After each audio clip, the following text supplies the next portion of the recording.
Welcome to Weekend Crafting Adventures with Kim Wojtalewicz. Get ready to learn all about her latest craft project as she reveals experiences with the Cricut cutting machine.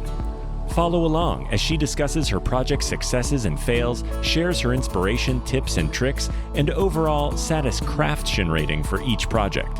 Now, here's your host, Kim. Hello and welcome to Weekend Crafting Adventures. I'm Kim and I'm your host. I am super excited to share with you a little bit about me and a lot about what this podcast is all about. I am a full-time teacher and a free-time crafter. I live in a small town in Colorado with my husband and my two teenage boys. I absolutely love my job. I work with preschool students, and it is the best job I've ever had. I've been doing it for a really long time. But when I'm not working and when I am not spending time with my family and my friends or playing in the mountains of Colorado, you will find me in my craft corner, crafting, sewing, and creating. In this podcast, I am going to be sharing with you all of the experiences and projects that I do learning how to use my Cricut Maker machine. Before I talk a little bit more about that, I want to tell you about how I got here. Actually, a couple of years ago, I really was looking for a hobby to jump into. And when I was in college, my grandmother had given me a Pfaff sewing machine. I have used it a couple of times in the past, but really it had just been collecting dust in our storage room. So I pulled out my sewing machine and signed up for a couple of classes at a local fabric shop to learn how to sew. And after those two classes, I really didn't get out of that experience quite what I was hoping to. I really was hoping to find, a little bit of a sewing community to belong to that was separate from my work and from my friends. And what ended up happening is I just didn't have a great experience. I was not as skilled as the other sewers at the time. I made mistakes and I was sewing slow. I really didn't know that much about my machine. I was nervous to ask questions. So after those two classes, I actually packed up my sewing machine, had it home, and looked to the internet. And the internet became my sewing teacher and my sewing community, whether it was looking on Pinterest or YouTube or all of the other things that you can find when you're searching, learning how to sew or putting in a zipper or anything like that. So I really jumped in and taught myself using the resources on the internet how to sew. And once I got rolling, I did not look back. I created a little one-person business for myself where I sewed enough products and fun things that I actually did some summer craft fairs in my town and at least one craft fair during the holidays. And it was so fun. I just loved it. Well, that brings me to the Cricut Maker. For my birthday, a couple years back, my mom gave me the Cricut Maker to help cut the fabric that I would use to make different projects while I was sewing, thinking that it would help save me time and it would be, a great little machine to help with my sewing. So I was super excited when I opened the gift and I was really looking forward to using it.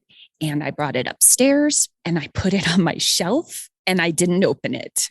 I would be sewing and I would look at it and I would know it was there, but I really wasn't sure that I was ready to open that box and learn about how to incorporate the Cricut into my sewing.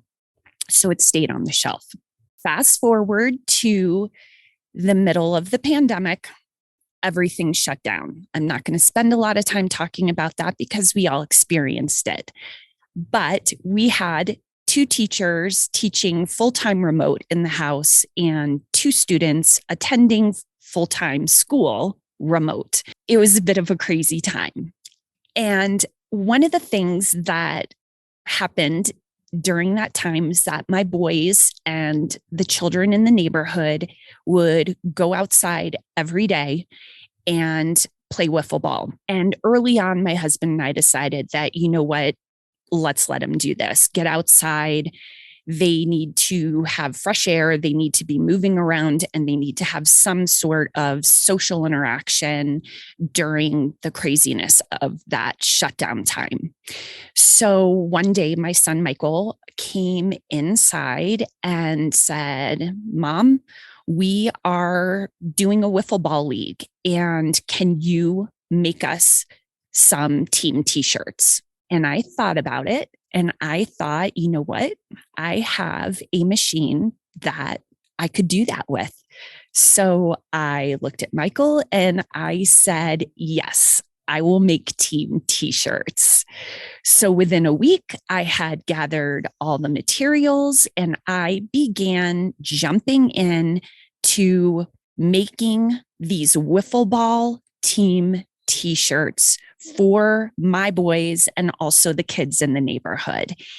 I just felt like if there was a way to bring joy and a little bit of normalcy to these kiddos during that really unsettled, crazy time, that I was absolutely going to support it. So I created team t-shirts with the help of my boys and the kids in the neighborhood, deciding who their mascots were, what their names were, and what they wanted on the shirts. By no means were these shirts perfect. I was layering vinyl and I didn't know what I was doing. I was just basically hopping on to anything in the internet that could give me a little bit of information on how to use this machine to make the t-shirts. And they came out fine.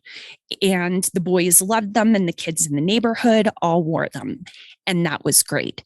But once I opened that Cricut Maker, one of the things that I learned about myself is that there were tons of guides, beginner guides, so much information, so many great resources on how to use this machine, but it was very overwhelming to me. I wasn't sure exactly how I wanted to use the machine next, but what I kept finding was anytime I'd start diving into one of those huge beginner guides with chapter after chapter or page after page, which are amazing resources, I kind of shut down and got overwhelmed.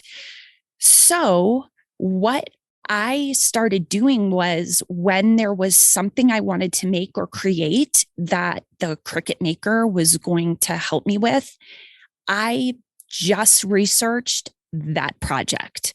I just researched the things that I needed to do to create and complete and make that specific project. And that worked for me. And that brings me to how I ended up here. I have a brother and a sister-in-law that have a podcast company. And I have a Cricut Maker machine that I am having so much fun learning how to use. Why not bring those two things together and share my experiences and crafting projects with others that are interested in learning how to use a Cricut Maker, interested in doing some different kinds of crafting in their free time. So that is where the idea came from. And as I have started working on different projects, I have been having so much fun. And what I am learning as I'm using so far in the few projects that I've done is that the one thing that is so cool about this machine is the way that you can personalize things for individual people. It has really changed my hobby of crafting, and I've been able to learn a little bit about how to cut some fabric on the Cricut Maker, which you will hear about in a couple of the podcasts.